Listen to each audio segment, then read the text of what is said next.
Steven Steiner tenía 7 años cuando su vida se torció para siempre. Un niño normal, con casa, hermanos y rutinas escolares, hasta que un día desapareció. Pero lo más inquietante no es cómo se fue, sino cómo volvió. Era diciembre de 1972 en Merced, California. Steven caminaba desde la escuela hasta su casa como siempre hacía. Un recorrido breve, apenas unas calles que conocía de memoria. Esa tarde, sin embargo, nunca llegó a casa. Su familia lo buscó desesperadamente. La policía levantó controles, revisó ríos, bosques y carreteras cercanas. La ciudad entera se llenó de carteles con su rostro sonriente. Pero los días se convirtieron en semanas, y el silencio se volvió insoportable. Lo que nadie sabía era que Steven seguía vivo. Y lo peor, estaba atrapado en una mentira cuidadosamente construida. El responsable era Kenneth Parnell, un ex convicto con delirios religiosos. Un hombre que se disfrazaba de predicador para ocultar algo mucho más oscuro. Durante los primeros días, Steven preguntaba cuándo volvería a su casa. La respuesta fue brutal: nunca volverías. Tus padres ya no te quieren. Imagina tener 7 años y escuchar que tu familia te había abandonado. Ese veneno psicológico sería la cadena más fuerte de todas. Parnell lo trasladó a diferentes moteles y casas alejadas. Le dio un nuevo nombre: Dennis. Y poco a poco le borró la identidad que había tenido. Lo perturbador es que Steven empezó a responder a ese nombre. Los años pasaron y la situación se volvió aún más confusa. Parnell le permitió cierta libertad: escuela, amigos, incluso salir con bicicleta. Un niño secuestrado, pero en contacto con el mundo exterior. Esa contradicción desconcierta todavía hoy a los investigadores. La gran pregunta es inevitable: ¿por qué no escapó? Algunos dirán miedo, otros manipulación. La verdad es que Steven era un niño convencido de que no tenía a dónde ir. Cada intento de rebelión era aplastado por amenazas y discursos religiosos. Mientras tanto, en su casa real, la familia Steiner seguía esperando. La madre nunca dejó de guardar su habitación. Los hermanos crecieron con un vacío imposible de llenar. Y la esperanza de verlo regresar se convertía en una herida abierta.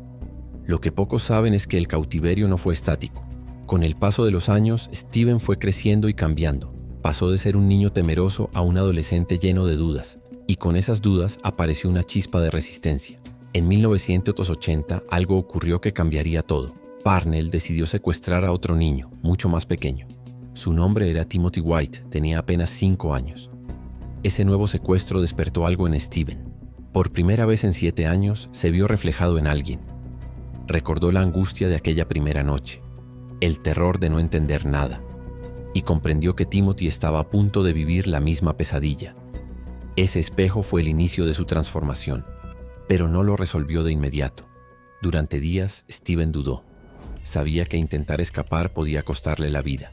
La pregunta le martillaba la cabeza: ¿arriesgarlo todo o seguir obedeciendo? El punto de no retorno llegó una noche. Parnell estaba ausente y Steven vio una posibilidad mínima. Tomó la mano del pequeño Timothy y salió de la casa. Caminaron durante kilómetros sin rumbo, con el miedo como único motor. Al amanecer, encontraron una comisaría. Steven entró nervioso, confundido, y dijo algo que heló la sangre a los policías. Este niño es Timothy White. Yo soy Steven Steiner. El impacto fue inmediato. Después de 7 años, aquel niño perdido regresaba convertido en adolescente. Su familia lloró de alegría, pero también de desconcierto. El hijo que recordaban ya no era el mismo. La prensa lo convirtió en héroe. La justicia procesó a Parnell, aunque las condenas parecieron demasiado leves, y Steven trató de rehacer su vida. Pero el trauma era imborrable. Lo inquietante es que nunca se sintió realmente libre. Cargaba con la culpa de no haber escapado antes.